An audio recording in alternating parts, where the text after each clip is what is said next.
Today we're going to talk about the rivers of the world. A river is a large amount of water flowing across the land.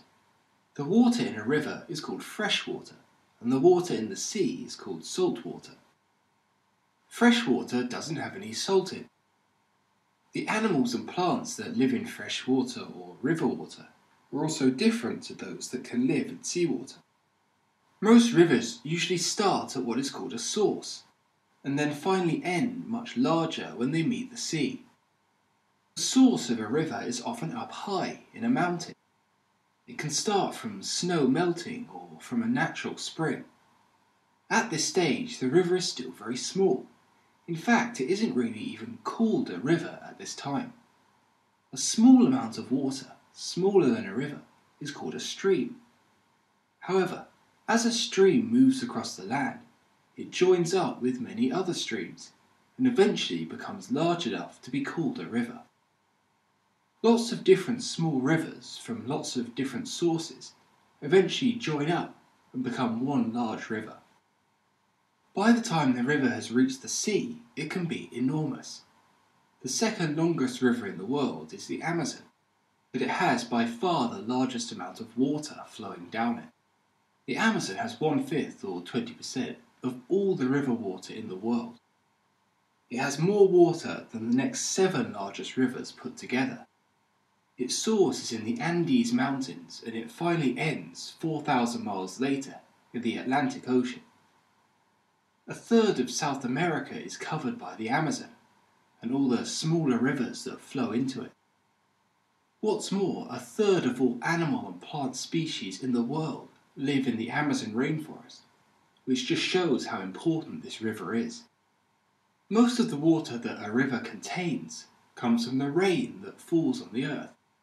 Some of this rain is taken and used by trees and other plants, and some of it goes down deep into the ground. But some of the rain flows into a river. The bottom of a river is known as the river bed, and the 2 sides of the river are called river banks. During the middle part of a river's journey from its source to the sea, the river can make big turns or bends. These turns and bends are called meanders. The word meander in English means to move from side to side.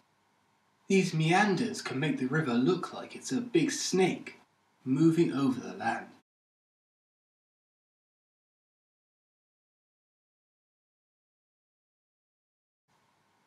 As rivers move along, they erode the land underneath them. They break off bits of rock and soil from the riverbed and carry it along down the river. Over a very long time, over millions of years, this erosion can create a canyon like the Grand Canyon in America, or it can create a huge waterfall. The place where rivers reach the sea is called the mouth of the river. The rock and soil that has been eroded away and carried down the river finally falls down to the bottom here. This land around the mouth of the river, where lots of soil has fallen, is called the river delta. This gets its name from a letter in the Greek alphabet, delta, that looked like a triangle. Because this area at the end of a river can look like a big triangle, it's called a river delta. Because of all the soil brought down to the delta by the river, the land here is very fertile. One famous example of this is the delta of the Nile River in Egypt. This is the longest river in the world. It is 4,100 miles long and it travels through 10 different countries. The northern part of the Nile flows through the desert, and it's the only thing that makes life possible here. Most of the population of Egypt lives on the 2 sides of this river. This is an enormous area and the land here is very fertile. This makes it one of the best places for agriculture in the world. Not only can people get fish from rivers to eat, but rivers also make the land around them fertile, meaning that people can grow plants for food too. People can also use rivers in other ways. One way is by building a dam across the river.